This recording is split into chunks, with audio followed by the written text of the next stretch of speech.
Yes.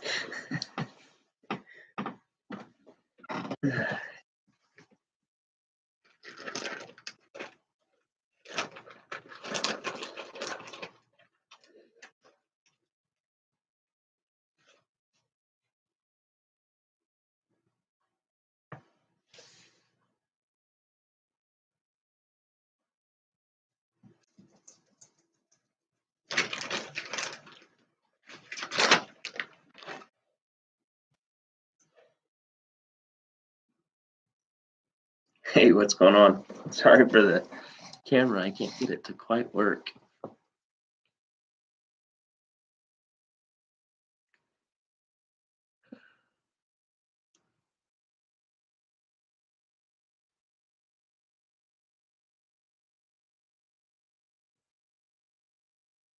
I'm literally going through coins that I'm putting together for those mystery coin packs. And so if anybody joins this live stream, we'll talk.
Here's the call coin I found so far. I don't know who's out there watching, but that's the only call coin so far. I went through all this silver and I found one call coin, which I probably won't put in a mystery coin grab bag just because it's got no visible date, so it's really hard to give it a value other than melt value, and it's super cool. It'll probably be a coin I'll give away. But yeah, so basically, for the two of you watching, I'm putting together these mystery coin packs, and I can't find my good camera, so I'm using the web camera, and it's not great.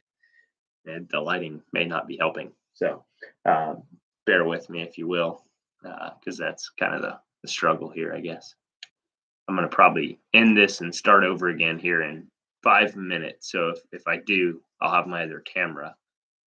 But I just wanted to do a live and oh, hey, Robert, how are you doing, man?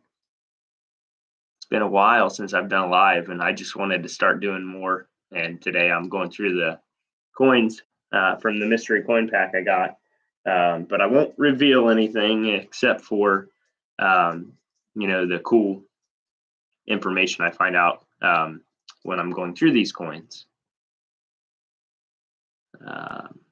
Which, if you watched my video about Franklin half dollars the other day, it's really cool to see the low mintages that some of them Franklin half dollars had and kind of how undervalued they are. I really do think that's going to be a coin in the future that'll pop up significantly, as like survival rates are determined.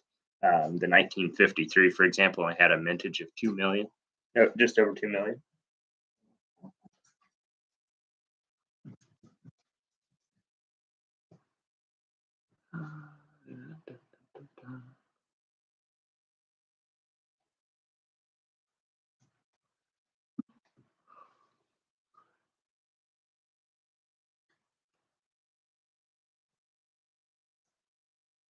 Definitely been trying to put out as much good stuff as I can. This is the first live I've done in a long time. Hey, JP, how are you?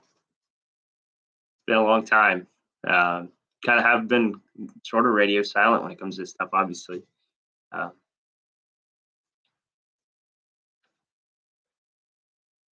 we get 10 people in here, I'll do a giveaway. I just wanted to do this again. I like I said, I might have to switch cameras.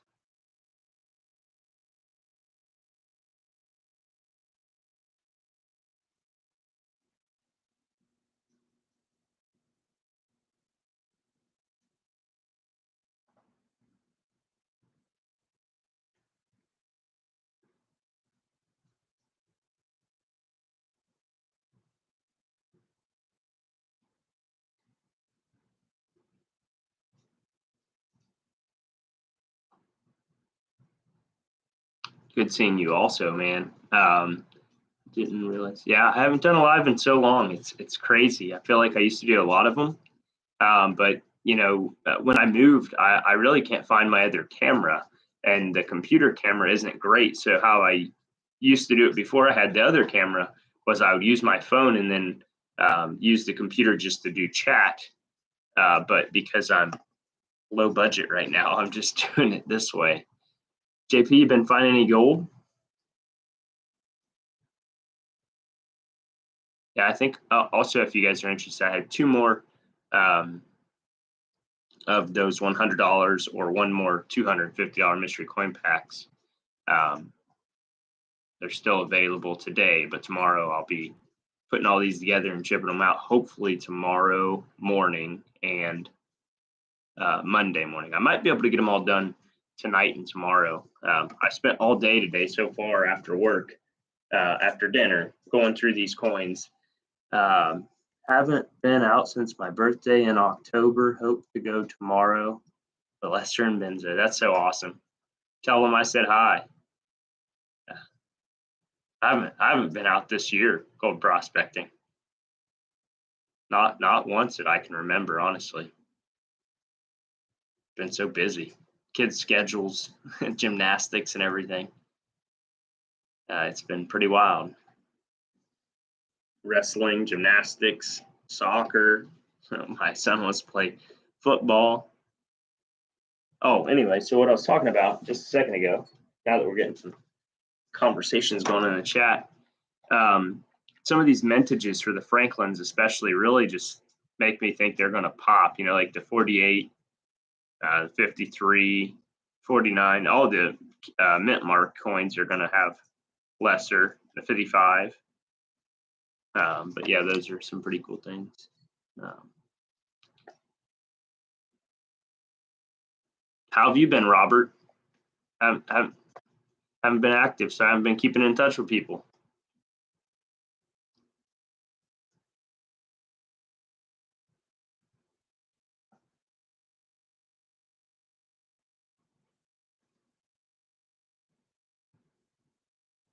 Yeah, hopefully you, Lester, and Benzo do good tomorrow.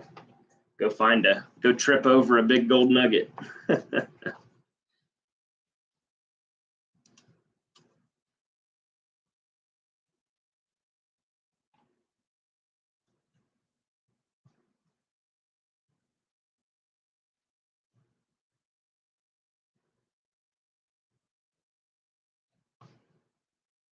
Good question. Let me see if I got it here. Usually I have it right here beside me, but I don't know where I put it.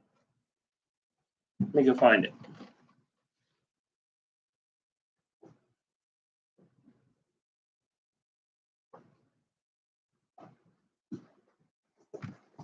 It was MS64 Plus.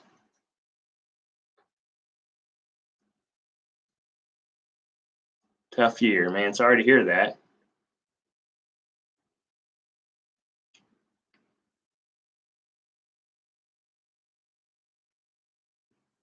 Yeah, I won that one, JP, on eBay. I actually only bid on it to make a video, but it didn't come in time. I was going to do a video on the different grade services. I did the video, but without that coin. Still not as nice as that Peace Dollar you got. At MS65, that's where they start to get expensive. And older coins, you get some modern stuff for MS65. But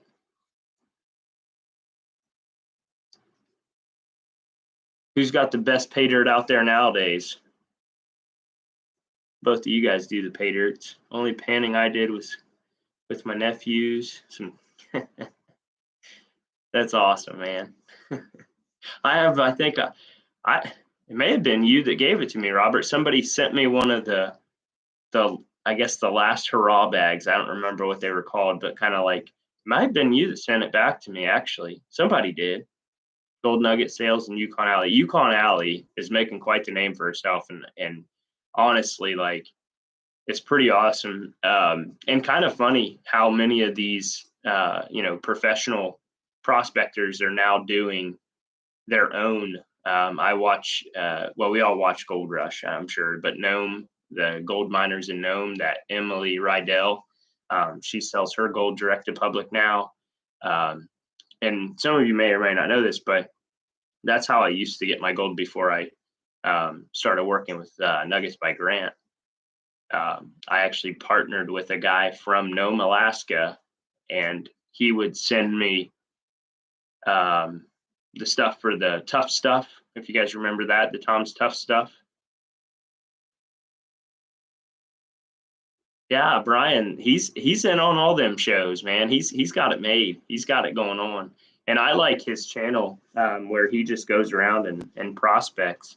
Somewhere in Ohio, I got 2 bags from Yukon Alley. Both had one. Wow, that's pretty awesome. Pinger panned a bunch of your bags yesterday. That's awesome. Hopefully he did well. Good old Pinger, man. Still somewhere around here, I got a silver bullet Pinger gave me, and it was the coolest thing, man. That was so cool.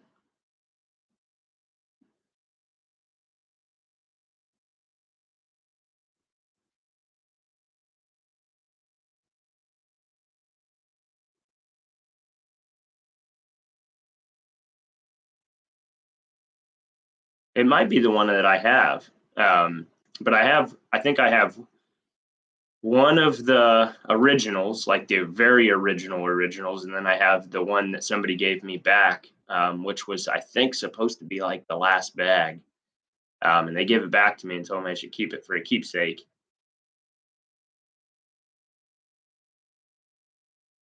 Now it's so cool. I mean, it's awesome to see how many awesome companies are out there now. Act like like Yukon Alley. You watch her YouTube channel and then you can buy that from her, which is really cool. If I was able to do what I wanted to, with the goals that I had with Tom's Gold Dirt, I was looking at claims in Idaho and Colorado. Um, would have been really something if I could have accomplished my goals. But then my luck, the claims wouldn't have been as good as what they would have had to been to make it worthwhile. Some of them claims are upwards of $20,000. And in today's times, that's 10 ounces of gold. So it'd be pretty difficult. But Yukon Alley, she finds lots of gold. There's another channel I really like. I can't think of what they're called, but Mountain Baker Mining, I think, MMB. They used to just make equipment. Now he's gold mining. It's pretty cool. He sells a lot of the stuff on like eBay and stuff that he finds.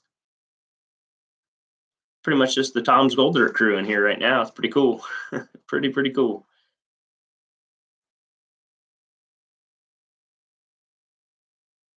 Now Brian, he's on I think he's on Gnome the show. I forget what it's called, and it's gonna drive me crazy. But he's on that show a lot. I've seen him on Discovery Channel. I think he works in the crew. Now I haven't seen him. Like I don't watch much cable, but I know I've seen his videos where he's on the set when they're making the show.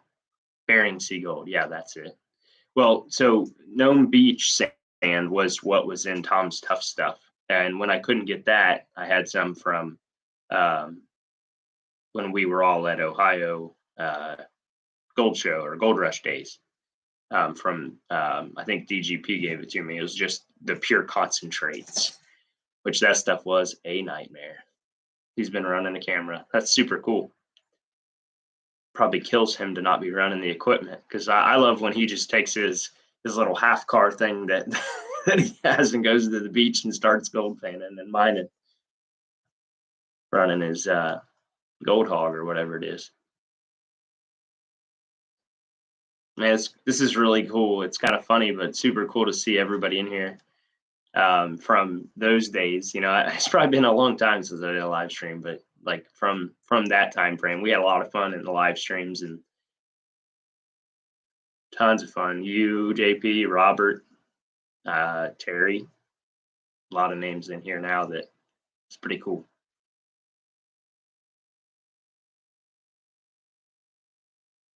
If we get 1, 2, 3, 4 more people in here, I'm gonna do a giveaway just for fun. Those were the good old days, man. That was so much fun. 2018, Robert. Hey, what's going on, GS Prospecting?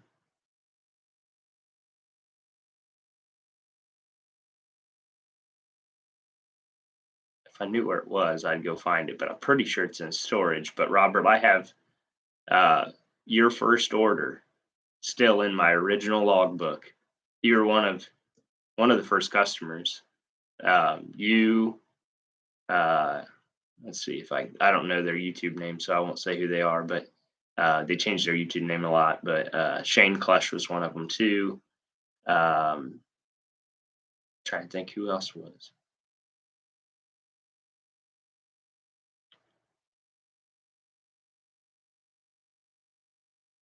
Three more and I'll do a giveaway. Hey Susan, how are you doing? Yeah, now I can't be showing any coins. Can't be showing any of these awesome coins. Susan, listen to this. This should get you excited. Listen to this. That's exciting, ain't it? I won't show you what's in here, but super, super cool. I don't want to ruin the surprise. I'll show you some coins that aren't going in there just because these are for a friend. These are really cool. And the friend ain't in here, so I can show these, but these coins right here, I used to collect these actually, but it's the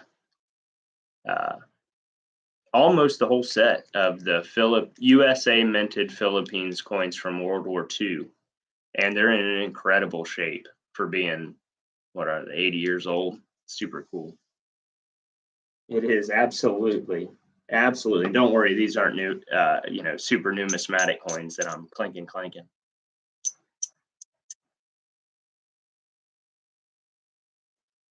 Susan always wins. Yeah, you guys are out of luck. Well, you and Robert used to win a lot too, JP, and HD Shoveled. Feel like I've printed more shipping labels with your U4's names on it than anybody. You, Susan, Robert, but you guys always were really involved. All of you guys were so involved with everything I did. Like, it was so much fun. Here's what I'm giving away, Susan, since you just got here. If we get to 10, I'll just give this away. It was that one I showed in a video, so I don't worry about giving it away, but it's somebody's pocket piece. And it's just super cool. Like I said in the intro here, kind of early on, I can't give it a value beyond its silver melt value because it's got no date. But I think it'd be really cool. And if somebody wins it and they want to carry it around, it won't hurt a good coin. It won't ruin a good coin since it's already somebody's pocket piece. And they actually had, they gave me the opportunity to swap anything out in this huge box. Yeah, can't forget about Judy. Judy won some cool stuff too. When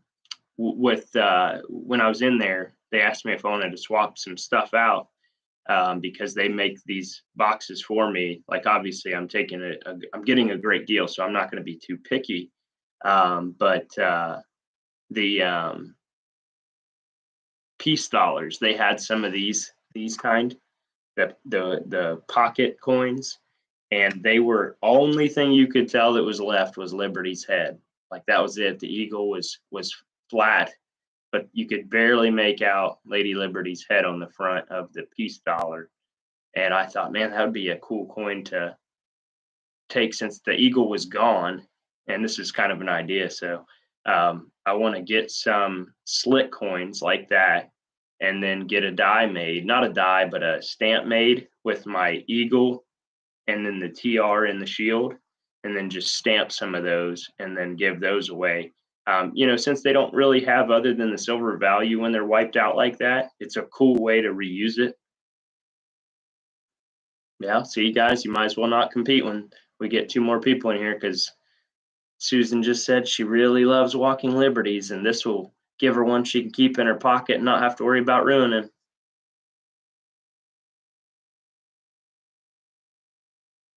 You guys have no idea, though. I made that video last night because I had to. It was unbelievable opening up all this stuff here, and I'm going through and putting it all together and going through Redbook as well as PCGS and eBay sold listings to get fair prices because this is a 2023 Redbook, and if you don't know what happened between 2023 and now, silver spot price went way up. And so the coin values for some coins in here, which are pretty common melt coins, are way under what they are now. Pretty cool how silver and gold are doing right now. Sure wish I had Tom's Gold Dirt Gold laying around, man. I'll tell you that gold's worth a lot more now than it ever was back then. I was actually talking to, I think it's HG Shovel Ed the other day about how I remember when I finally got a good deal. My first big good deal for gold, I was paying $1,280 an ounce back in February or January of 2018. What's this? Take care somewhere in Ohio. Thanks for joining. If we would get 2 more people in here, I would do a giveaway if you want to hang out for just a little bit longer, but it is getting late probably.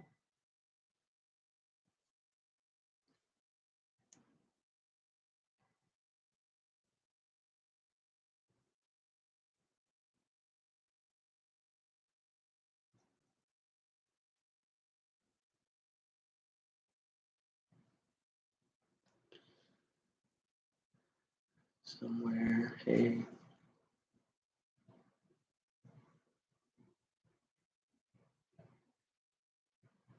Two away, just 2 more. I'll be happier than heck to send this to somebody. We used to get silver coins as change, including the halves. Wouldn't it have been super awesome? I was talking to my dad about that, Susan. My dad, the way he got that 1916D Mercury dime, he worked at it was called Sohio gas station, and people gave him tips. And I laughed because he said, yeah, usually 50 cents was a great tip. And then I got thinking about it. I was like, man, Dad, that was like in the 70s. That's so long ago. But somebody gave him 50 cents or something as a tip, and it was one of the coins in there. But in the 70s, most of the coins that you guys were still getting were some degree of silver, I would assume.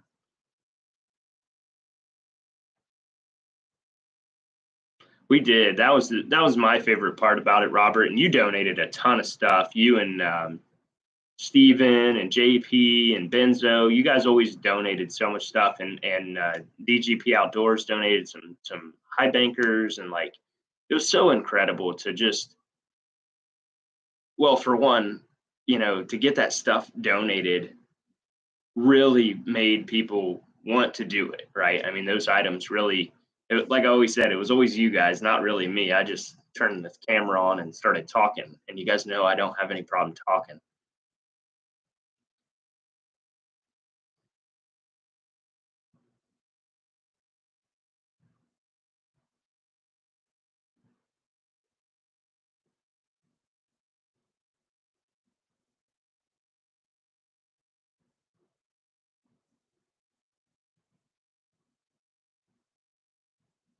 I still have one of my favorite videos I ever made was me holding the 2 bags of pay dirt. One was mine and one was JP's, the wrestling arena. How's that canine organization doing down there, JP? Hey, what's going on, Round and Shiny? If we get up to 10 people in here at one time that all want to stay in for just long enough for me to give this away, I'll give it away.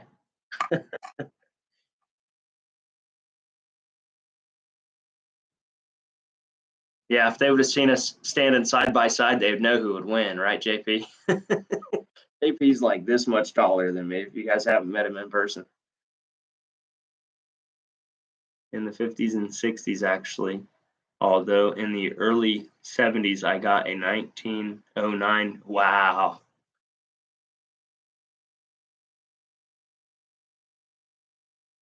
Awesome, JP. That's so awesome. JP's got he's got the greatest job now. How fun would that be? I'm sure they can be a pain though, just like kids, getting them dogs trained up, but that's pretty cool.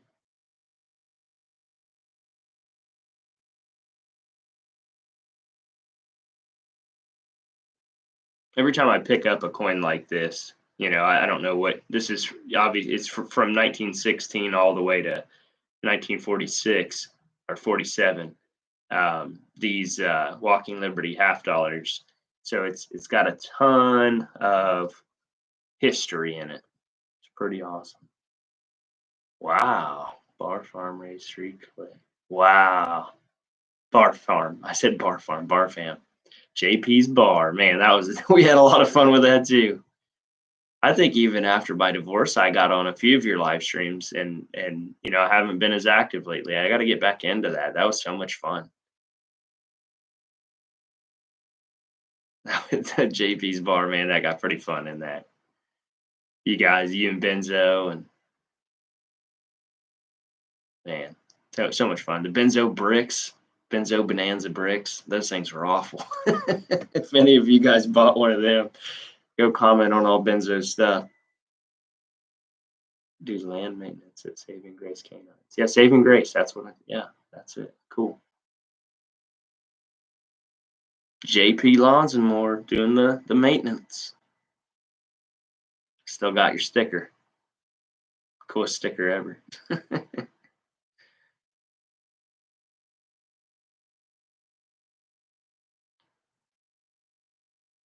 Oh, he's still making those bricks. He told me that process, and I just thought, man, that's a lot of work. But they are so cool. Those bricks were like a super hit. Like they're so cool.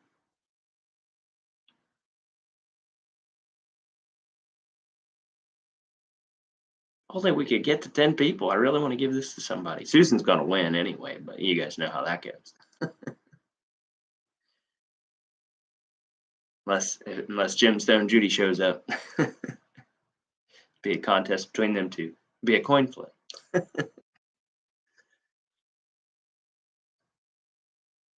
That's incredible, JP. $3,000, man.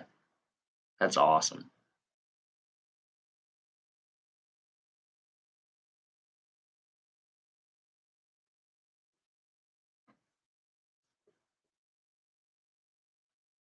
Somebody said something about a Walking Liberty. Or Susan, right? Oh, never mind, Susan. I already put them all over there. You should see the pile of Walking Liberties. It was a pretty good pile.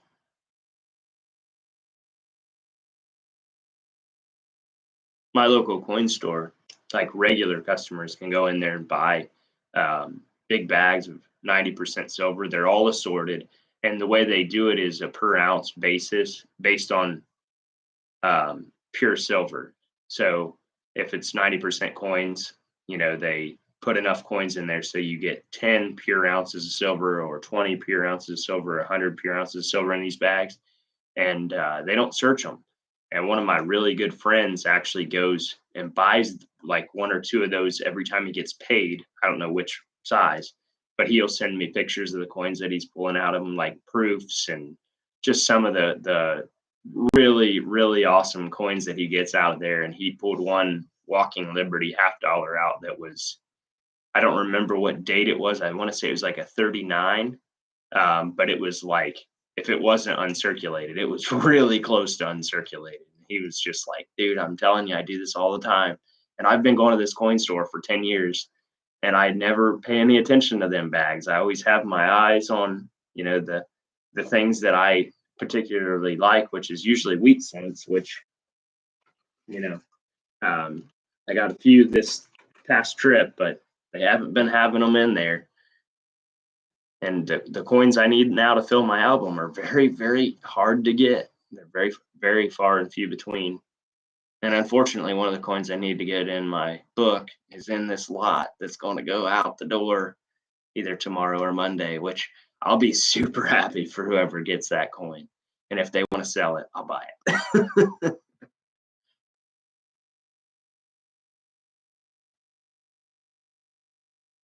It is. It's just like old times here.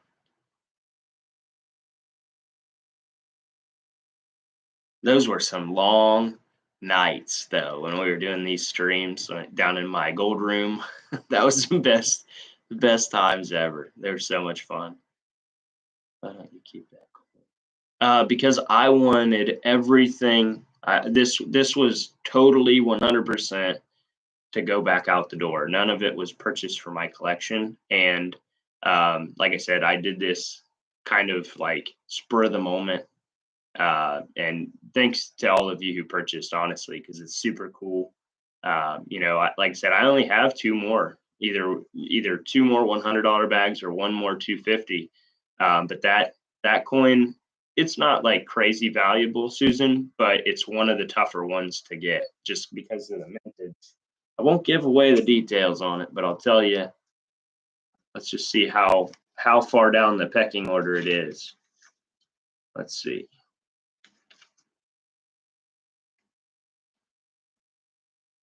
Oh, wrong one. There it is.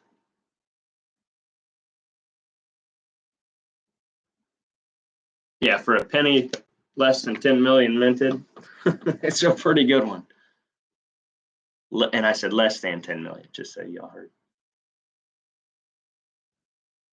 Yeah, the gold nuggets. It was a lot of fun. A lot of fun.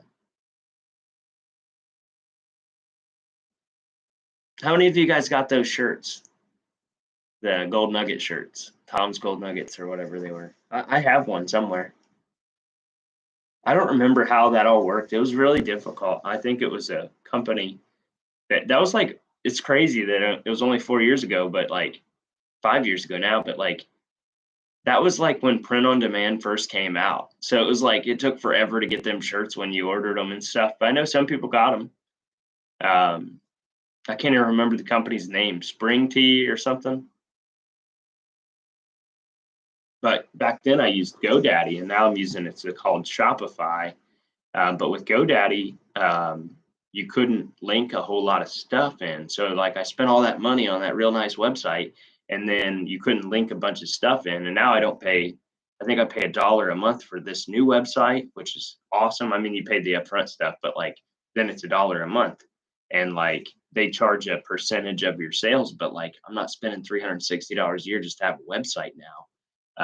But you can link stuff to it directly. You don't have to, have a separate store with Teespring or Spring Tea or whatever that company was. You can actually just print on demand through this store. So like eventually maybe I'll get into that, but I'm just life is so busy. So busy. Hey, if y'all want to go check out that link JP posted there. That is the Saving Grace Canines. And if you get the opportunity to go check it out, what they do, JP, that's mostly for veterans, right? They help give veteran service dogs, I believe. My shop picks through their junk silver pretty good. They don't check world coins though, and I found cool stuff. Do you, Round and Shiny, you work in a coin store? In my video, I can't remember if it was the one that got posted today. I've been putting out a ton of videos, and I apologize for that. I just, every time I make them, I schedule them, and sometimes I accidentally schedule a couple at the same time, but I'm making as many as I possibly can. Like I just really love coins, probably as much as I like the gold pay dirt, honestly, maybe more. Nothing beats finding gold in a creek, but this sound never gets old. This sound never gets old. It really doesn't. I just love this. I don't remember how much we raised for them, JP. That was so long ago. I know I have the receipt they sent me somewhere. I just don't know where. Man, I tell you what, the Standing Liberty quarters, they just didn't have a chance, did they? Oh, okay, yeah. See, my local coin store, I've been going there for over 10 years, and they go through spells where they'll have like tons of bullion or tons of numismatics. They always have both, but they'll either have tons of one, tons of the other, and they'll do like sales here and there. Like I remember back in 2013, they did a sale on Morgan silver dollars, and I'll never forget this as long as I'm alive. I probably bought 20 one time I walked in there. They had their circulated Morgan silver dollars for $13 a piece. And now I walk in there and the best deal they'll give me is $24 a piece or 25. I can't, sometimes 24, sometimes 25, but it really depends on the melt value, I think. And then, yeah, obviously those carry a premium.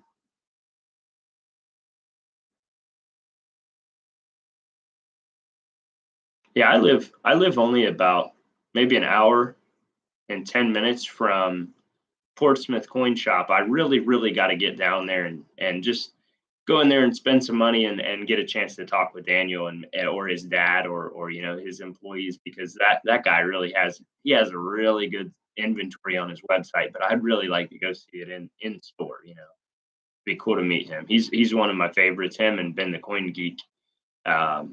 Which I do get stuff. I've ordered stuff from his eBay store, Ben the Coin Geek, and I order stuff from Portsmouth Coin Shop. But between those two, and if you guys ever watch Spectacular, he always goes and talks to the coin guy, and then Yankee Stacker always goes and talks to his guy, and I can't think of his name off the top of my head, but those guys, just those older guys in them coin stores, man, they just really I shouldn't say older guys, because I don't mean that in like any kind of way, but the more experienced guys in the coin dealing industry, they have so much knowledge. And in my lifetime, I've benefited a lot from those guys. Like um, my first real experience with coins and numismatics and stuff is I was a young man. I used to mow a lot of yards.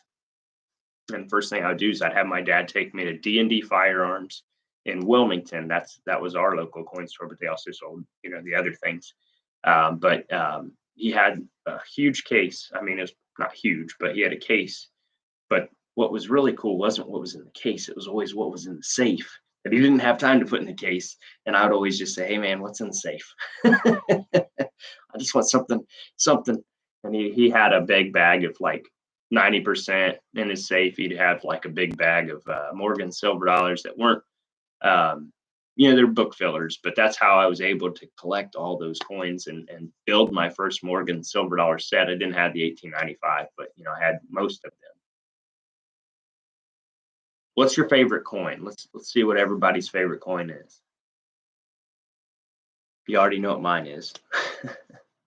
It's hard. I don't know why, but I just cannot replace the Eisenhower. It's tough. I love that. It was a proud dollar, Now they make them smaller.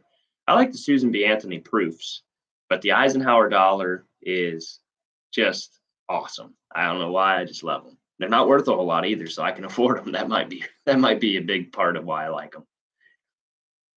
You can get proof Morgan or proof Ikes for $15. Peace dollar, yeah. The only thing about the peace dollar is the key dates on those things are out of the world expensive. I was just in my coin store and they had one in the raw 1921 peace dollar, and I think it was $190. I mean, it was probably a decent one, but that's probably my favorite 1921 coin, obviously. But the 21 Mercury dimes, these are $30. 21 Mercury dimes, they're pretty expensive. I wonder if that was a common theme in 1921, because I think a lot of the 21 coins, so 1921 Mercury dimes, the 21 and the 21D in good condition, $50 and $60. Let's see what the penny was in 1921. I bet it was also, or the nickel, sorry. I think that was like just a key date year. Walkers are large cents. I can give away a large cent.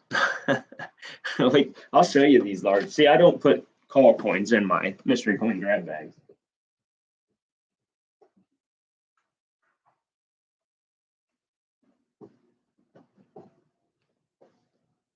Round and shiny here. Look here. These are all large cent call coins from my local coin store. Oh, you can't see them. These are all call coins. There's something wrong with every one of them. And I think you just threw them in there just for something for me to give away, but they're extremely rough. That I agree, Susan. That is my favorite. There's actually on eBay, I've got this coin in my cart, and I'll probably buy it when I get paid. But it's actually the Annex soapbox holder that I love, the little tiny holders, and it's a 1925 piece dollar, and it has a reverse.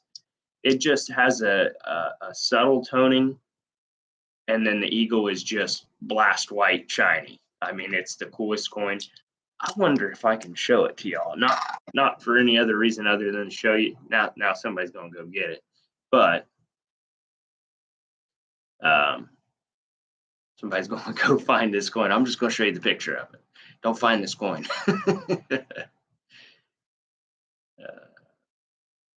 1925. I don't know why, but I'm not signed in, so I'm just trying to find it here real quick.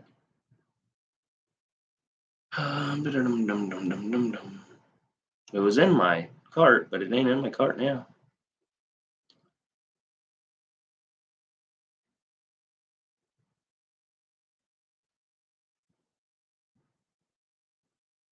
Here it is. It don't show up, but you can see the toning in the eagle. There we go. Now it's showing up. Look at that. Ain't that awesome how the eagle's just shining and the rest of the coins got the toning? That is my favorite eagle. Which other coin had a really cool eagle? Was it the Texas commemorative or maybe it was the Connecticut? Connecticut? That might be the one with the big tree on it.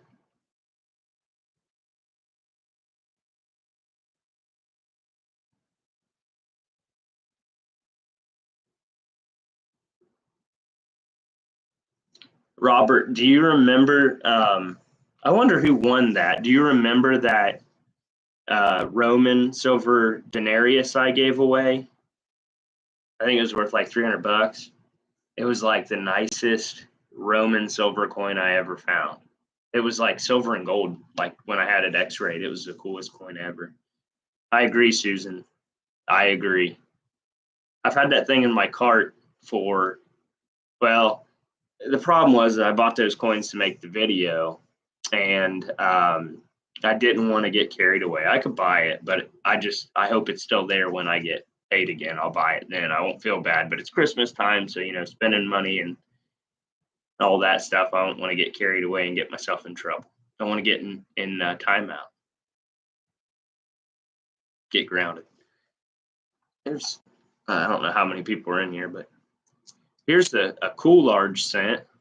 It's an 1853. It's in really good shape, but somebody made it now I've heard multiple reasons why people would hold these coins, but this one being an 1853, I don't think it's one that they hold to keep on so they wouldn't lose it. But this one looks like maybe somebody hold it to make a necklace out of it, but it's got really good details. But yeah, this is just giveaway stuff probably.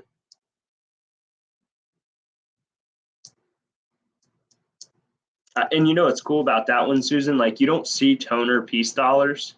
So like it's a toned piece dollar. It's blast white on the front, but on the reverse, it's got that subtle toning around the fields. And then the eagle is just so shiny. Yeah, whoever got that one made out like a bandit. That coin was just like it looked. It reminded me of a thick mercury dime, like that design of the mercury dime. That's a toner. I don't know if I got all of the really nicer mercury dimes, but yeah, I had a silver denarius we gave away, and it had that like mercury look to it. It was super cool, and I probably talked about it in that video. how close and similar that design was to this. I think Heritage uses the Mercury design. I'm gonna just go ahead and give this away. Guess a number between 1 and 10. And I've got the number because it's one of the digits on this coin. Guess a number between 1 and 10. And if you win, you just email me at tomsgolddirt@gmail.com and I'll send this coin. So guess a number between 1 and 10. I'll say when you get it. So just guess until you get it. Susan Baduzin, you got it, is because I said it's a number on this coin. 1853, the last year, or the last digit on this coin. Susan Baduzin, you won, so I'll just put it in with yours. And we're just going to give away another one here in a minute. So there it is, 1853, Susan Baduzin, good job. You guessed it. What were we just talking about like 20 minutes ago? Susan always wins, Susan won. And this coin, like I say, it might be, good plus details, full Liberty, the whole 9 yards. But yeah, super, it's got a little bit of maybe like it was dug up at one point, but good details for sure. 1853. The good thing is I already got to ship Susan something, so that's awesome. Rigged in the chat. Now I gotta remember to give this to Susan, so I'm just gonna put it in this $50 holder and write Susan's name on it.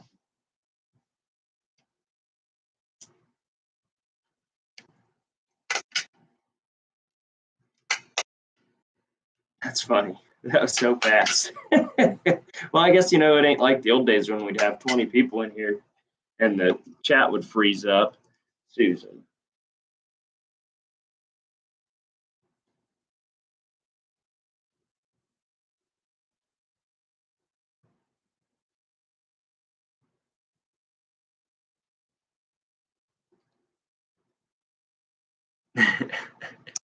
I think you guys used to say that in the old days too. Rigged. Let's see what that coin's. Let's find out about that coin a little bit. If you guys want to play Santa Claus, all I want for Christmas is an AG3 Fugio, Santa. Not asking for much or anything. I just passed it in the book. Let me tell you what my buddy just got an 1898 large cent, which is one of my favorites. The 1898 is. So Fugio cent. Where's it at? Where's it at? And it's called the Fugio. Oh, here we go. Yeah. Yeah, in good condition, they're like $200 to $250. So I was kidding, obviously, but Susan's your coin, I'll put it in with your mystery coin grab bag, but it'll be separate, so don't count it towards your value because I'm obviously not. Let's see here. So it was a 1853 large cent that Susan just won. It was hold. It had somebody hold it. Only 6 million pennies were made that year. 6,641,000. And good for, which that coin would be if not hold, 25 bucks in red book. That's a pretty cool thing that they just threw in. And here's what a good example of that coin looks like, ironically. Look at that. That's an 1853 in mint state condition. Can you imagine? That'd be so cool. So cool. But look at the condition of these coins. It may not show up on camera, but these coins were just absolutely. This one had to get dug up. It's an 1853 also, I think. I can't remember. 1853. Yeah, this one got dug up somewhere and corroded and wiped out. Well, when you see that coin, Susan, you may want to clean it, conserve it, because it'll look a lot better if you do. And here's one. This one's really cool, round and shiny. This one is it's like kind of reminiscent of this. It's somebody's pocket coin. I wish I had my other camera on, but there you go. You can kind of see the dates wore out. Most of the stars are wore out, but you can still see the design. Pretty cool. I don't know why, but this is also an 1850 something. But these are just, I don't know if they even charged me for these. I'm sure they accounted for it in some way, but this one looks like somebody ran it over with a railroad tracks. Definitely got smashed. It'd be super cool to know the history of these coins, though. This one here is the one had really close to good detail, and somebody smacked on it with something, chopped it all up on the edges. Still got it, the head's still there and everything, but super cool. 150 years old, we may not get to 10 in here, but before the end of this stream, I'm definitely gonna give that away just because this has been really fun. I enjoy foreign coins, and that's it for me too. Brown and shiny, like that is why I can hold this pile of silver here. The oldest coin in my hand right now is 1919, and I just think of all these coins and whose hands they've been in. They've obviously been in the coolest guy ever's hands. What year is that? 1928. I know that one is a 1919. Pretty cool. 1920. SLQ. I guess I'm kind of giving away some of the stuff that might end up in these mystery coin grab bags, but it's super cool to me, the history they hold. And some of you who have a few more trips around the sun than me, I really wonder, like when you were kids, like you were still having some of these coins in circulation that now we're collecting. Like how cool is that you grew up using this stuff as like lunch money and now it's a collectible? Like that's super cool. I was born in 1989, so or I should say I was minted in 1989, right? So none of the coins were really a significant value except for like a couple of like the Cheerios coins and the Kellogg's, or not Kellogg's, but the I think there's a penny that was from Cheerios, and then there was like a dollar coin that was pretty valuable. But it's the history for me is really what it's all about. Well, we got 8 in here, so let's see if I can come up with a number. If we got 9, if we get 9, be nice to get 9. I'm just gonna go with it, but let me think of a number real quick.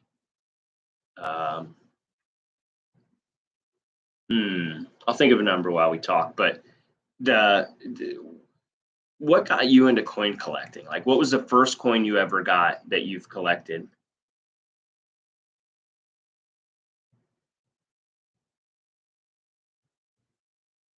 What's funny, Terry, is when I was younger, my dad had me so convinced that a coin or something on the train tracks would detrack,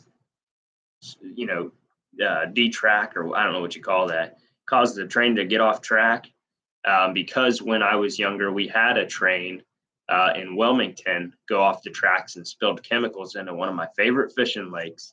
And so I always would take and put time in every day, because I always walked the tracks to my friend's house. He lived about a half a mile away. I'd take every inch of that track and I would look for coins. And sometimes I'd come out with $1.50 or $2 and be able to get a Mountain Dew and a Snickers bar. But I would do that every day. Derail. There we go. Hey, Jordan, what's going on?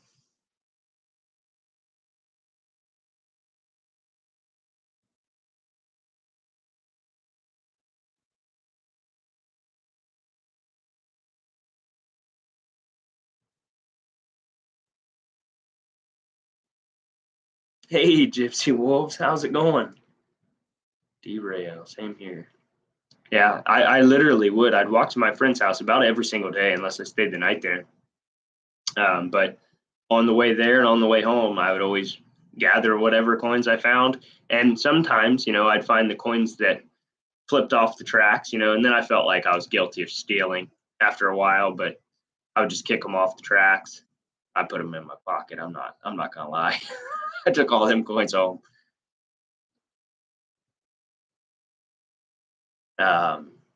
But my buddy literally lived across the street from the feed mill, and they had a pop machine, and they sold candy bars for, I don't know if it's for football or something, inside the feed mill, where you take grain and sell the grain to farmers would sell their grain. So I'd always go in there, and almost every day I could get enough money off the tracks to go in there. That person probably wondered why none of their coins were ever there. They thought they were stuck to the train wheels.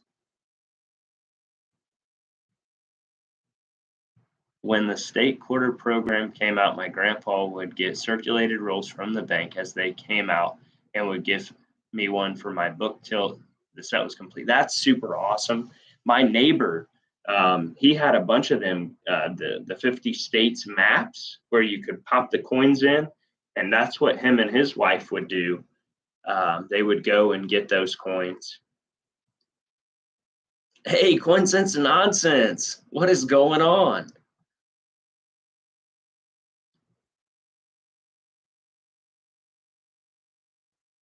Oh, we got 10 people in here.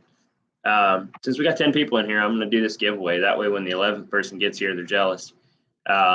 Guess a number.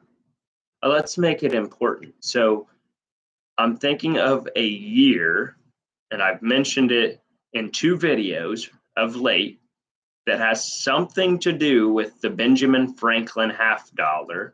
And I'm going to type go before you say it in the comment section, because I remember this was a thing in the past.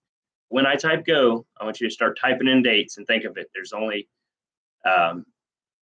so many, there's from 48 to 63. So here we go. When I say go, guess a number, and that's who wins this coin. If you guess the right number. Between 1948 and 1963.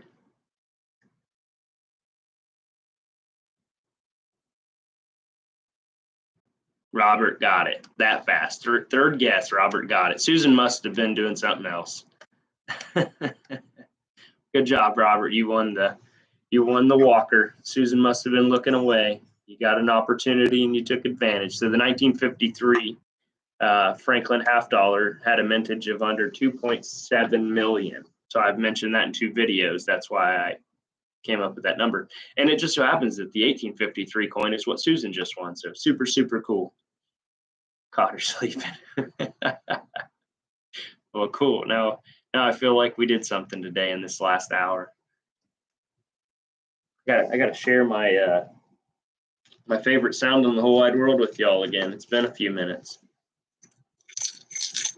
That is just the best sound in the whole wide world.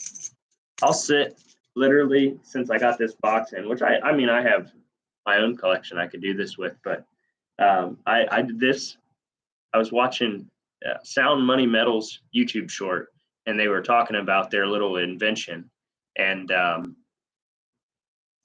that sound is just something you can't beat. The ring of a silver coin. It's not probably picking it up on the camera, but I just love that sound. It's like a bell. Super cool. Oh, you didn't play. Well, you're the one that wanted a walker. It's also the year of your birth. That is so cool. So cool. That is so cool.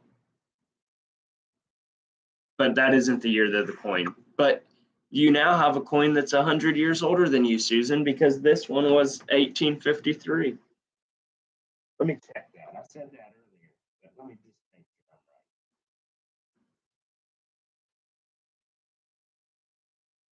I'm right. I'm pretty sure it's 1853.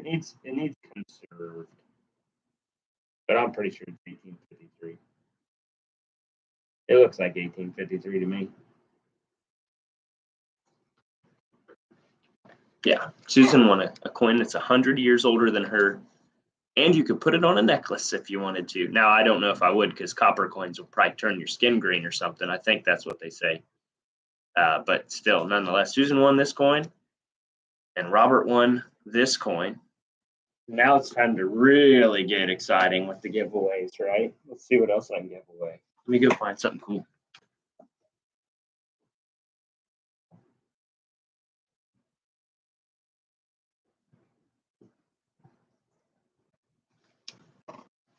Yeah, we're going to give this a coin away right here. This one.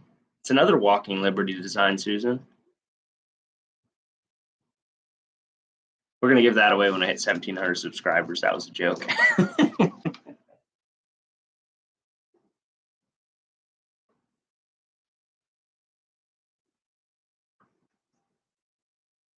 And just a reminder, if you guys want to, you can still go into my store. I'd put a link in here, but you can check the last video. I have either 2 $100 mystery coin grab bags or 1 more 250.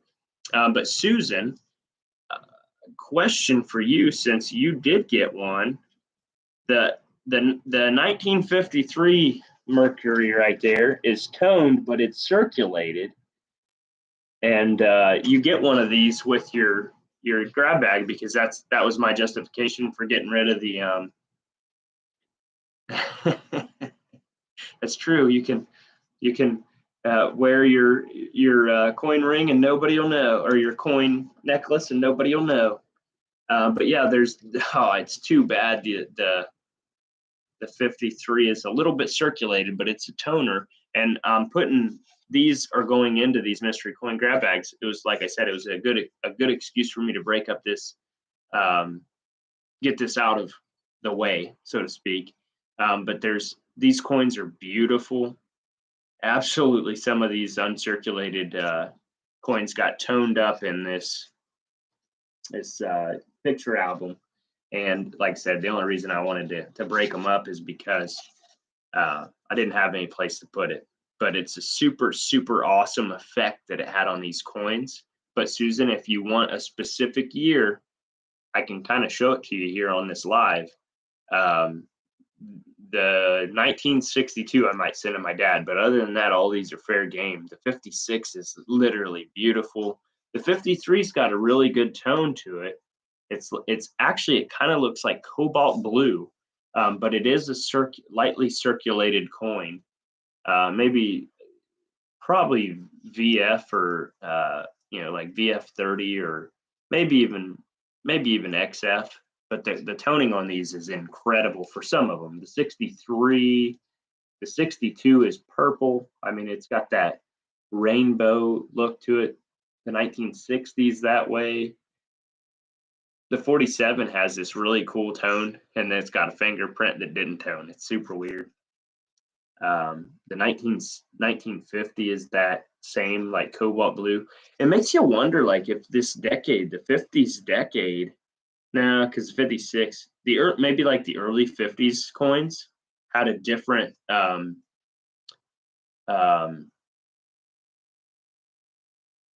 rigged gilt.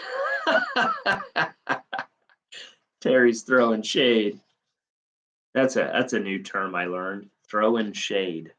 It's like throwing insults or talking smack. That's what we would always said. But that 1954, if you want 2 of them, I could send you the 53 and 54. That 54 is an absolute home run of a coin.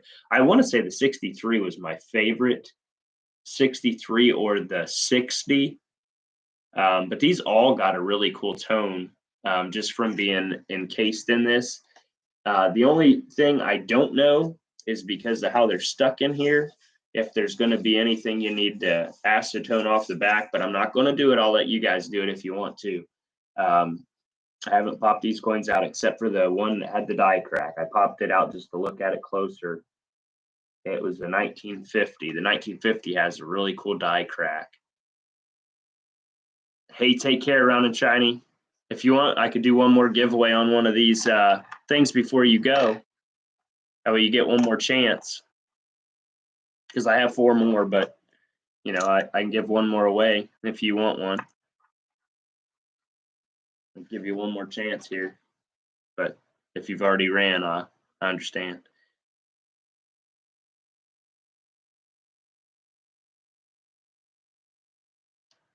So I got that one that I said was a nicer pocket coin. It just don't have a date on it. I mean, you can see the date, but #1. You want to do one more? I'll do it. I'll just do another random thing. As soon as I hit go, everybody guess a number. I got a number in my mind, and it's a number I've said on this video, and it's between the year 1950 and 1990. So everybody, if you want to guess, you can guess for this. We're calling it dateless, but everybody can go now and guess.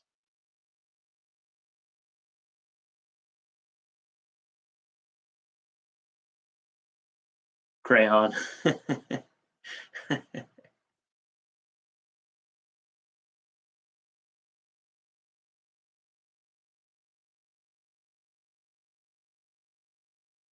Did Round and Shiny leave?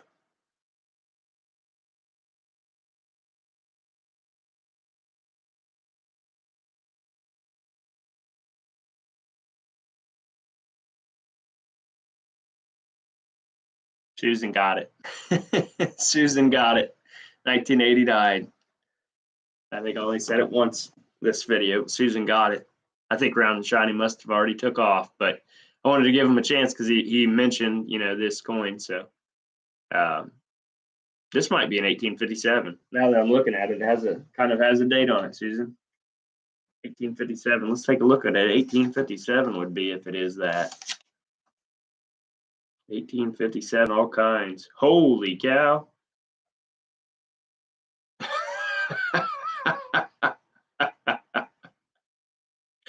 Holy cow. If this is an 1857, Susan, I'll let you look it up. I can't even believe it.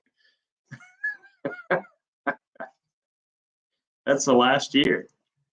1857 was the last year. That's right, Susan. I did. That's when I was minted. Wow. If this is an 1857, I'm probably wrong, but if it is, Susan, if it is, it's not in good for condition because it is absolutely worn out, but this is the last year. Let's see what it looks like. 1857. In 1857, there was only 333,546 of these coins minted. Now, I don't know if that's the key date, but that's a super, super low mintage. That would be the key date at large cents of modern large cents, because I don't see a lower number. What do we call that coin? It's the braided hair design, large cent. If this is it, you'll find out. I'm not sure. It's hard to see the date on it. Like I said, this thing circulated well, but I think it's 1857. The more I look at it, I'm almost 100% certain that's an 18. Susan, get your red book out real quick if you can. Look up the 1857 large cent. I'm super excited for you. And I'm kind of sad Round and Shiny left on the coin, his kind of favorite coin. Wow. If it's a 1857, and I think it could be a 37 or 47, but see, there's a good way to know.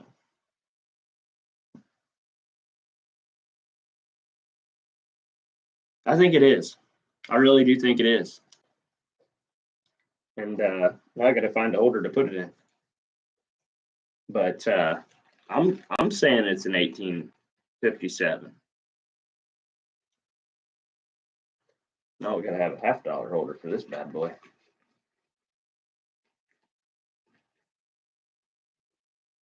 That's a dollar holder. Where's all my $50 holders at? There they are. Where is Susan at? Susan's still here? Did she leave? Hopefully she went to get her red book to look up 1857. I'm gonna put 1857 question mark on it because it looks like an 1857, but I might be wrong. But I'm pretty sure it ain't. I'm pretty sure it is. I just can't be certain. Oh, I know how I can know. Yeah, it is the same design as this one, so it would be possible. Or it's not impossible, but it looks like an 1857.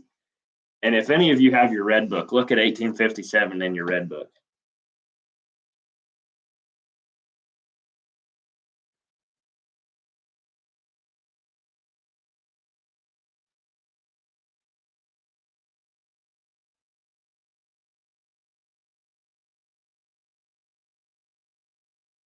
Wow. Are we still live? I'm not getting any comments. So is it still going here? Oh, good. I just got a comment because I thought there was. Yeah, she looked it up. I think it is, Susan. Don't quote me, but it definitely looks like 18.5 and then the 7. So if it is, congratulations. That's the probably one of the coolest things I've given away. How cool is that? I put 1857 question mark on it, Susan. And everybody's really going to start saying rigged. I think Robert and you are the only two winners so far, but I really should wrap this up and start packing this stuff up. But Susan won both of the large cents tonight. What is up with that? That holder's different than that holder. Huh. Must have got two different makers. That is so cool. Susan, when you get this, take a real good look at it. Let me know your thoughts on it. But I think it is. I really think it is. And how wild and crazy is that? You got to think round and shiny because I wasn't going to do another giveaway until he said he was going to leave, and then I wanted to do one that was something he liked. But congratulations on that. That is so incredible. And I literally was just goofing around with them because they're like I wasn't going to put them in grab bags, but that was probably the most valuable coin second most valuable coin I got going in them grab bags. Well, no, it might be. It would not. It ain't going in the grab bags, but yeah, that is so cool. Yeah, but I'm gonna go find my receipt for the tax man and see what they charge me for that stuff.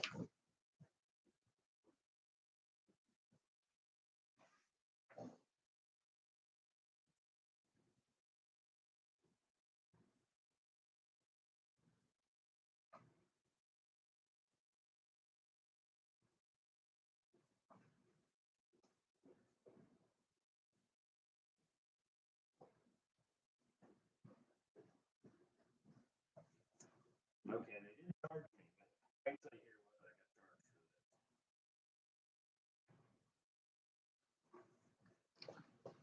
charged. But to be honest, I had to really, really look at it under a microscope, so I'm sure they didn't take the time to look at it when they saw it was a call coin. They do buy these. I can't remember what he said they pay for these because people will buy them just to have them. I don't think they pay a whole lot for them. So, they charged me approximately $2 a piece for them, maybe $3 a piece for them, because there was two lines and I don't know which one was which, but they gave me some foreign coins, which were not really. Two of them were foreign coins, which I really wanted, and then three of them were worn out, Seated Liberty, 3 cent, and something else. Steven, you missed something really cool, buddy. You just missed something super cool. You missed these giveaways right here, Steven. This is what we gave away so far, and Susan and Robert won. Steven, if you have your red book handy, Susan just won a 1857 large cent. If you have your red book close by, just go ahead and look that up. I had no idea. Like I had zero clue that that's what it was, but how cool is that? And they just gave it to me in an assorted, they call it miscellaneous coins of it's one of the things I had to pay taxes on because they're not silver. But miscellaneous coins of collectible value. That's what they called these. And there was just a lot of them. And ironically, one of those miscellaneous coins of collectible value is a coin that I specifically picked out for you, Stephen. And no, it's not going to be a super valuable coin, but it's super cool. And it's got something to do with something we talked about on the phone the other day. But I have no idea if you'll like it. I hope you do. But it's not going to be included in the value. It's just something that they threw in because it's like, hey, I was just talking to a guy the other day about something and blah, blah, blah, blah, blah. But anyway,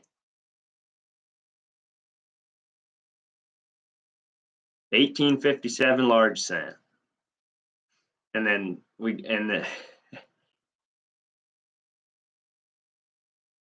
Well, it's specifically related to our conversation we had the other day, and only the geography aspect.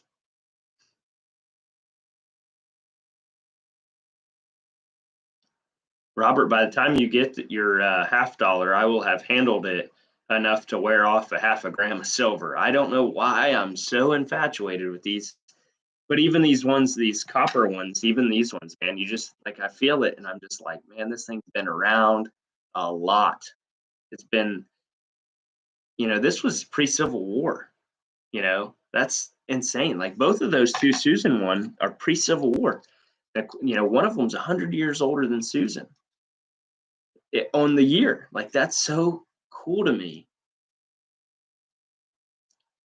She actually lives with the ex-wife, who has a lot of land and has a new brother named Ziggy, who is a Labrador or a Retriever, and they just run.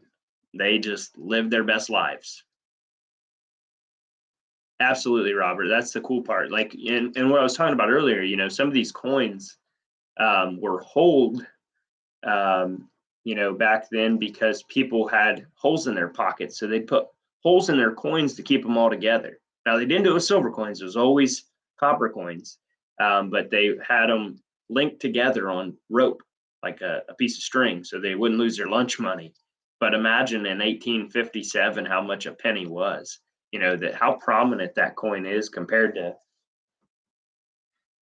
I mean, here's this is a bad wheat cent that I take out of the stuff. I don't put them in my mystery coin grab bags, but a wheat cent compared to a large cent, it's just, that was worth something, and now our pennies fall apart in 2 days in the ground.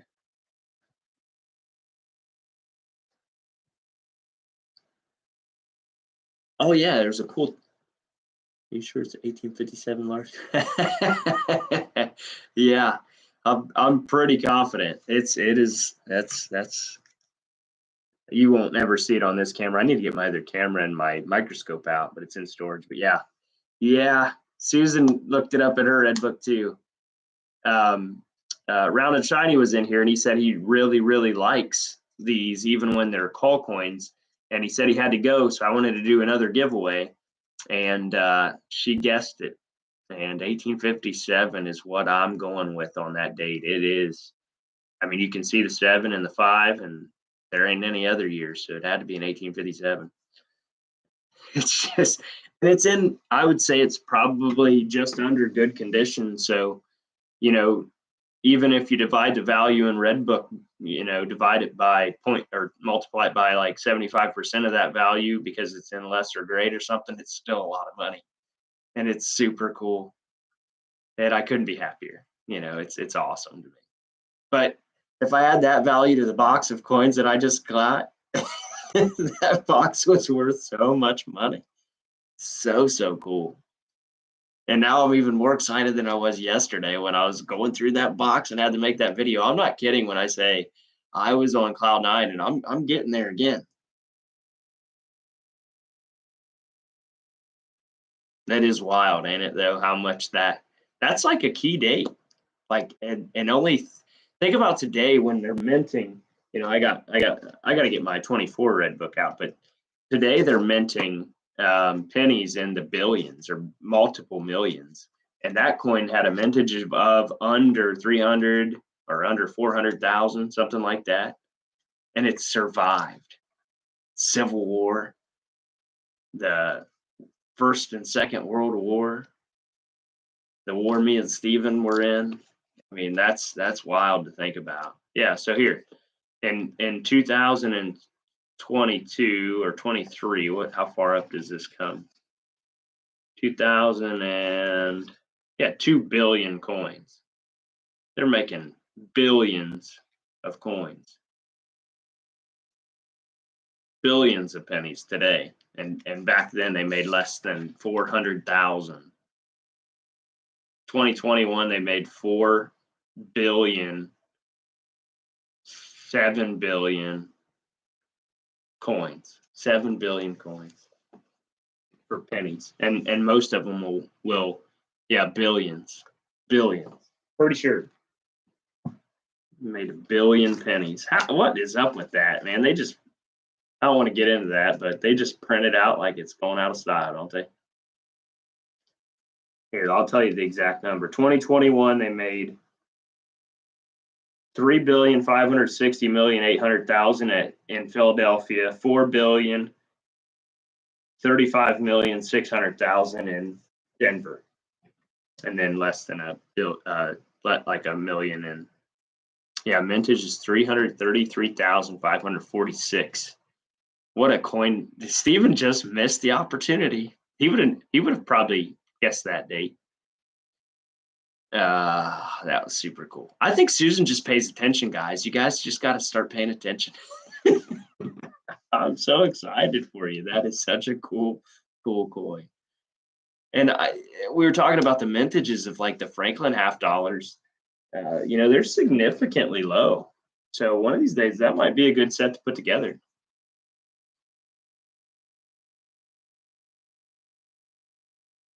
She definitely guessed it right on the money, fast too. And JP, I don't know if JP left, but he was. I think he said 87 and 88. So I was like, oh, he's gonna get it. I think you guys are really gonna like your coin grab bags when you get them. I really do. Susan's just got a lot more valuable. Where do you get that number from, Steven? I'd like to know that. That's pretty cool.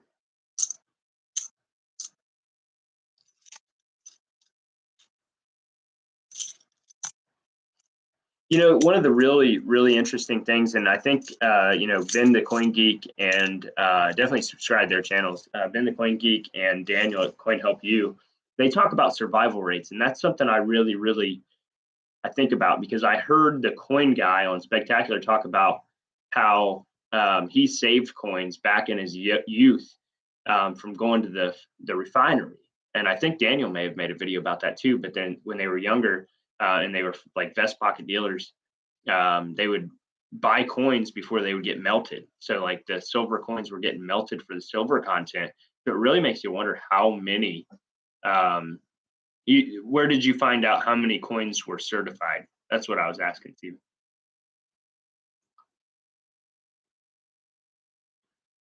Take care, Terry. Good seeing you on here.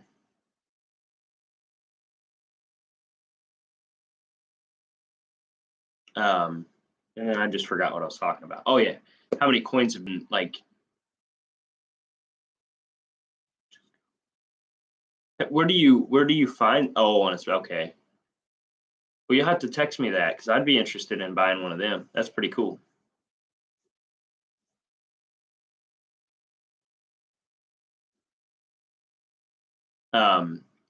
What I was talking about though is it would be cool to know how many coins were melted down, like specifically. Obviously, I don't think there's anybody paying attention, because you can take any of these coins and melt them legally now. You can melt all these down into whatever you want. You can make them into silver buttons. I thought about taking a bunch of 1960s, not good grades, taking 2 hammers and dremeling out my eagle design. It would look terrible, and it'd look like a sick chicken. But then just get these red hot, smash them, and make them into Tom's Randomness coins. I did that before. Well, I got Texas Backyard Prospecting made me a couple of cool coins. Oh, you don't have to do that, Steven. Appreciate it, but you don't have to do that. What was the other thing I was talking about before that giveaway? Oh, what was your first coin? Like the very first coin that got you into coin collecting? That'd be kind of like the last topic I guess. A sick chicken, yeah, a sick chicken. Go look up a half Disney, okay? Coin that's untouchable, like value-wise. They're so expensive. But go look at that eagle on the back of that coin and tell me it don't look like a sick chicken. Like literally looks like they put I don't know if you guys ever saw my chickens, but I had a chicken that looked like the former president because it had blonde hair, and it was like hilarious. Like if you ever seen the video where the former president's hair got blown back and it stuck up, she was a silky chicken. And so we named her Donna. and the kids called her Donna Trump because the former president's name was Trump because they said that she had the same hairdo as the president. But that was they silkies are by nature slender chickens, and so it kind of looks like the eagle on the back of the Half Disney. 1,500 pages. I think I would definitely read that thing more than anything. Hey, you know what though, Stephen? It's a lot.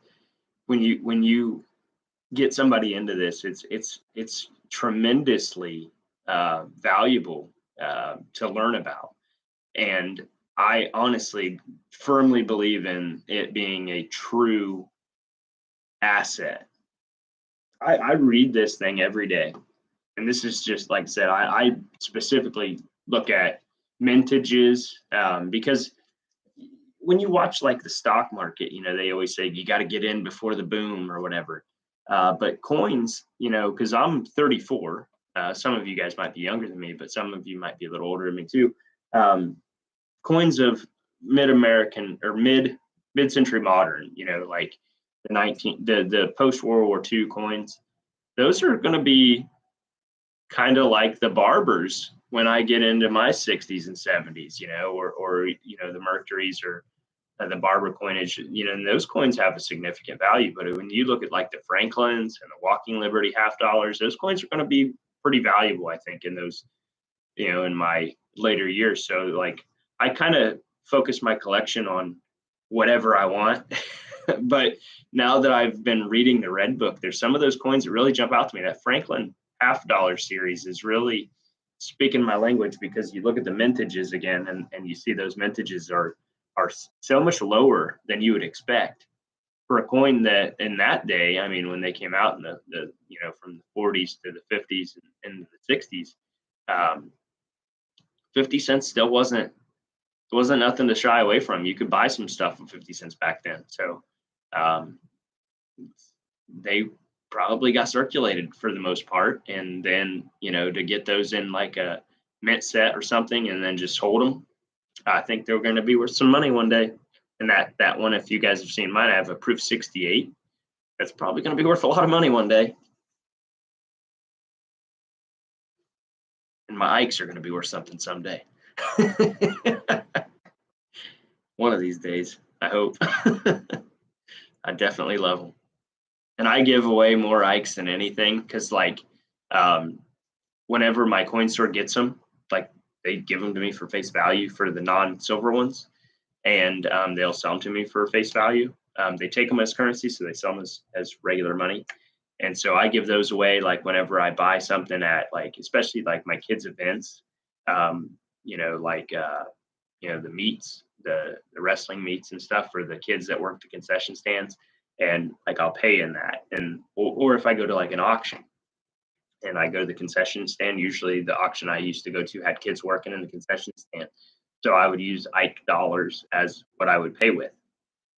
I've probably given away more of those than any coin, and it's my favorite coin.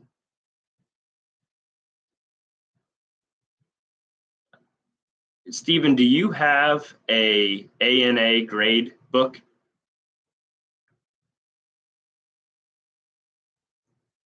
The way that those photos are in the ANA grading standards book, even though they're not in color, really, they're kind of like the detail of them makes it pretty easy. Redbook's got the basics, but you can take a screenshot of that QR code in the Redbook, and it takes you kind of to the pictures, the photo grades.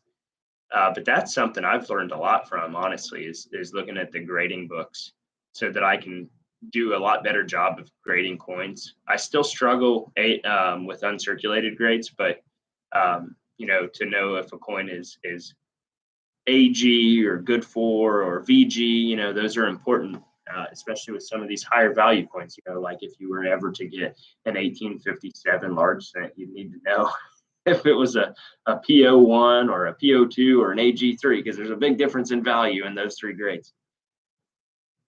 I like candy. I like candy too.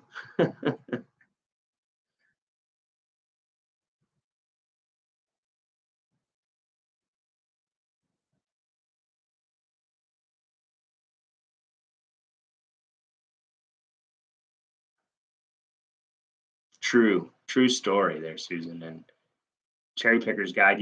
That's something I always wanted to look at. So like the Cherry Picker's Guide has so much more information than Redbook. Obviously, it's more specifically focused on those coins, to be on the lookout for. But like the wheat cent rolls that I send you guys, when I go through them, the only thing I'm looking for when I buy wheat cents before I send them out in mystery coin grab bags is hole fillers for my book. But you will find in all of my wheat cents coins that I have already, like key dates or semi key dates or whatever. If they're in there, they're in there. But like, there's just so many coins, errors, and varieties and pennies that one, I don't have a good enough magnifying glass to find them. But like Tony used to be AU. I don't know what his channel is now, but it used to be AU Patriot Reviews. He actually told me about the 1956 D over D error that's worth, a couple bucks. And I found like 3 of them in my lifetime already. And there's like, if you ever get a bag of Mercury dimes, like the 21, that's a valuable Mercury dime, but there's a 42 with the extra 1, a 1942 with an extra 1, and that's significantly valuable. And there's lots of like S over S. There's so many varieties that are worth significant money.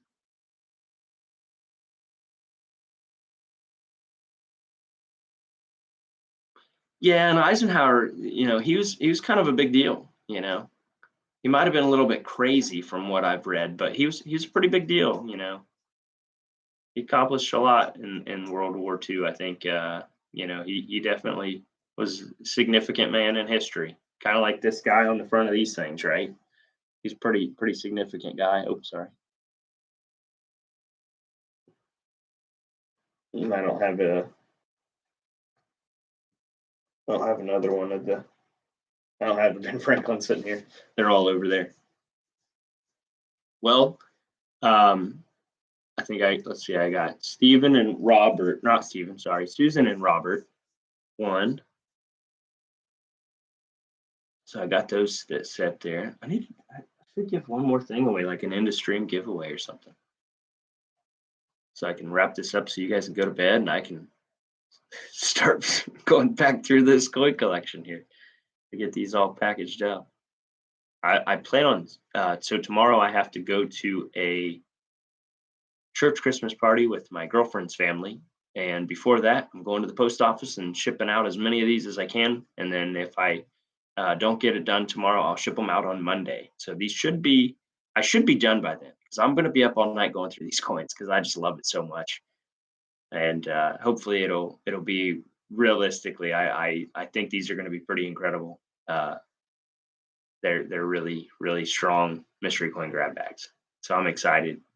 And, use your own judgment on the values. I'm trying to put what I assume the value is, which I'm conservative. So you might think it's a little bit better. But again, I focus on trying to give you the best value I possibly can without losing. So new version out now. I have to figure out how to get volume 1. Number 2 is very in-depth. Daniel put out a video a long time ago on the importance of book preferences or references. He was right. I waited too long.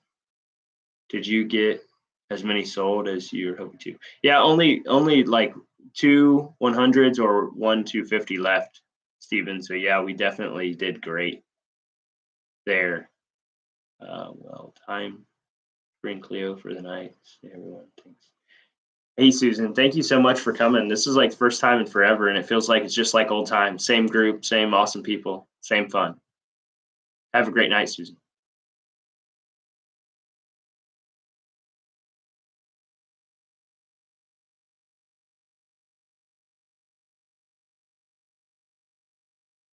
Yeah, just wait till you get yours, Stephen. I think it's gonna make you happy.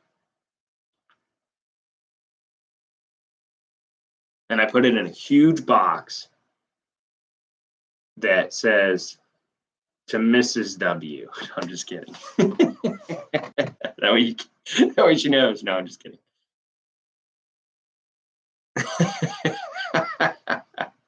I'm kidding. I'm kidding. I can't wait till. Oh, this is so exciting. I still that coin. It's just so funny to me. It blows my mind. I'm sure I've given away coins of great value in the in the past, but well, hopefully you got heat in that one or AC. You're in the south. You need AC. It's your window shaker. Turn it into like a bee hut or a Connex. That's what we lived in. We had like Connex apartments in Afghanistan. We had bee huts too, but I got pretty fortunate. Well, on two bases, I got fortunate. On the other base, I was in a tent.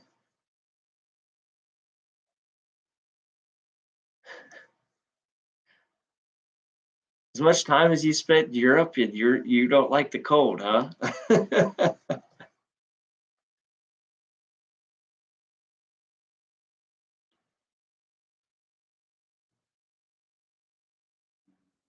One of my best friends, she's from Germany, and she would always go to like the Alps, and I was like, why wouldn't you go someplace warm? That'd be like her vacations was like the Alps, hiking in the Alps. I was like, why wouldn't you go to like Italy or someplace warm?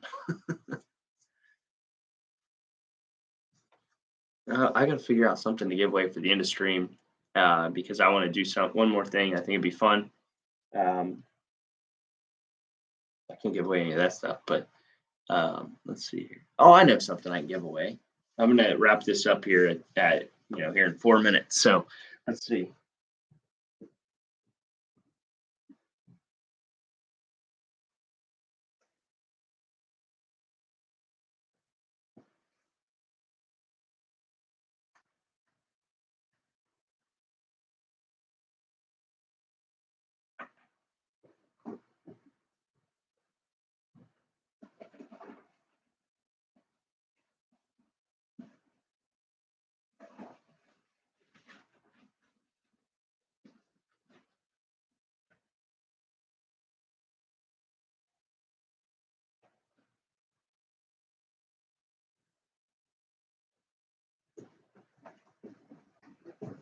All right, cool. I have something awesome to give away at the end of the stream here. Squirrel. I'm giving away a stack of books to you. Sounds like you need some references. You up late at night. Good luck trying to find Charity Booker's Guide #1. Like me. I'll find it. I'll send it to you. If I find it, I'll send it to you for sure. Because I spend way too much time up till 2 a.m. every day, 3 a.m. some days on eBay, and I'm positive I'll be able to find one on there. You would be blown away if you get carried away on eBay like I do. You can find anything on eBay, but I'll find you one. So what I'm going to do is I'm going to let you pick the date. We're going to do the last giveaway here. There ain't very many people left on here, so guess a number between 1 and 5. I'm going to hit go, and then you guys guess. I don't know how many people are in here. It looks like 2 or 3. But whoever wins gets to pick a date from this half. Yes, it is. It is. It's a black hole. It's like you start going in, and then you're just there forever because you can find anything. Like my dad collects, what do you call them? Model cars, and I used to be able to find all kinds of stuff on there. Model cars, like just the old metal. You had to put them together yourself and paint them and stuff. Like he always loved that stuff, so I could always find something awesome for him on there. But when I hit go, guess a number between 1 and 5. We're just making it super simple. I don't know how many people are here, but I have the number, and the first person who gets it gets to pick a date of what I have here, and I'll go through them. 1 through 5.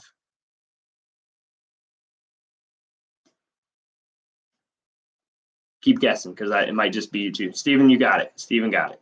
2. You both said it right after each other. It was number 2. And I thought that's because my screen said it was 2 people here. That's how I came up with that number. So on my screen, Steven was first. Hopefully that's what you guys see. Steven, I have 19. Please give it to Robert. So cool. So nice. And anyway, I have to ship him something too, Steven. So how about we do this? I will, actually, you both are going to win one. So I have these following years. You have these following years. And I want you guys to pick a year. And I'm going to actually not, I'm going to send it as is. So I'm going to put it in a thing and try to protect it.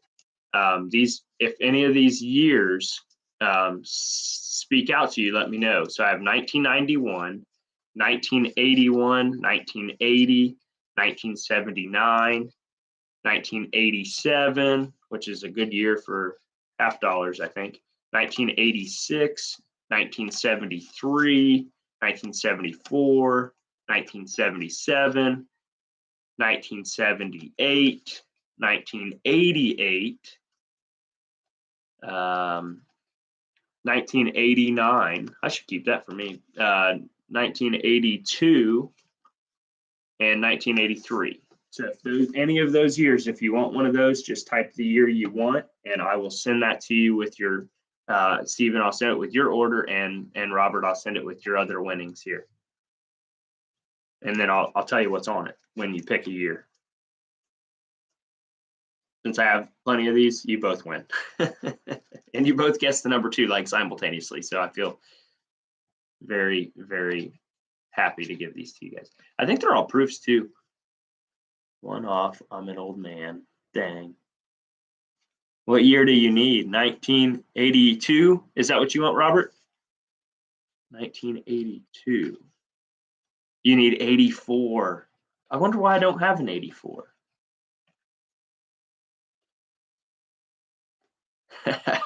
You just called Robert old, by the way. You said you're an old man, and he's 82. It's okay. 19. I thought I had an 82. There it is. I got you a 1982 here, Robert. How do I not have a 1984? I bet I do. I bet I just dropped it in the box, but let me check. So 1982, this is the delivering of the State of the Union address with President Kennedy. And on the back it says,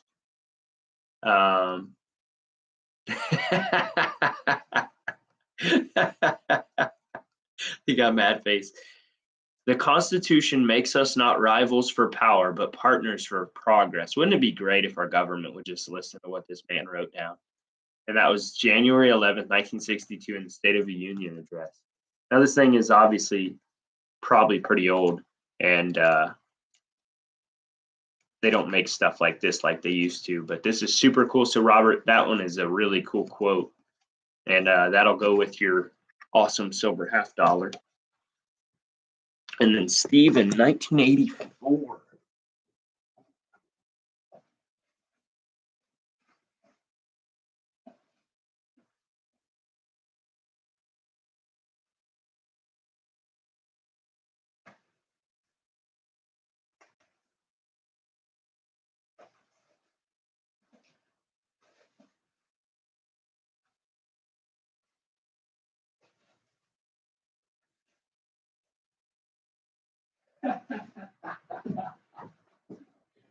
I knew I had one. It just fell down in my box.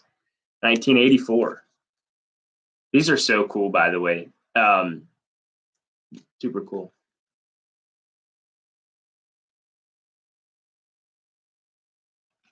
Well, I'll read this one to you, and then if not, so you might like this. Peace need not be impractical. That's a hard word. He was a smart man. Peace need not be impracticable, and war need not be inevitable. By defining our goal more clearly, by making it seem more manageable and less remote, we can help all peoples to see it, to draw hope from it, and to move irresistibly towards it. So peace, talking about peace, that's pretty cool. Pretty cool.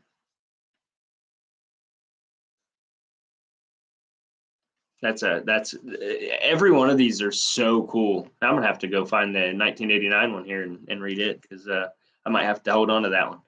But yeah, Stephen, I'll add that in with your order actually. So I'll just include that in. Your order will be probably you and Susan's will go out, I think, in the morning. I think I have them all together. And Robert, I will get this shipped out to you right away as well, because I have it here, so I can do that also. But anyway, guys, I really appreciate you coming on here, and you know, this was super fun. Gave me a good break from going through and carding up all these coins, and this is just so much fun. You guys know it. You guys are coin collectors. You know that sound of a silver dime hitting the floor. Oops.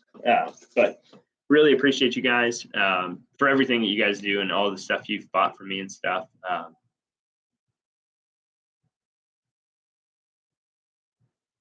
No, you can't do that, Robert. I want you to keep it. I want, and it justifies shipping you out a $82 half dollar.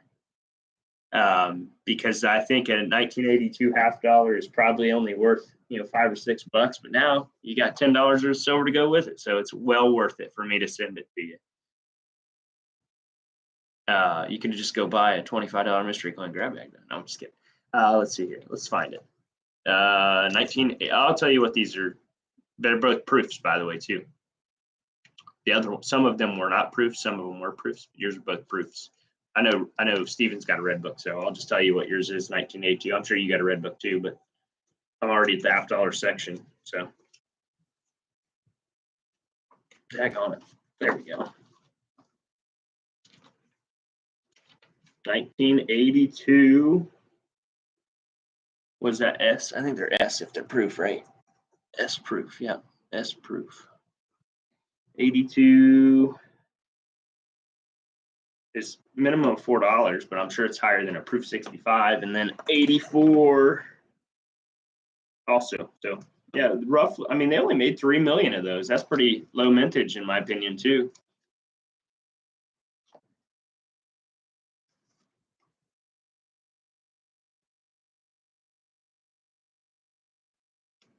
Be wearing a red light for sure. Been a blast, man. Thanks. All right. Well, hey, you guys have a great night. I am going to jump off of here and get back into this packaging. It's the fun. It truly is fun, though. I'm not even kidding. Like, I'm so excited for going through these coins. And even if, you know, I don't get to do this again for a while, it's so much fun every chance I get. So with that said, good luck. God bless. You guys have a great night and great weekend, and I'll see you on the next one.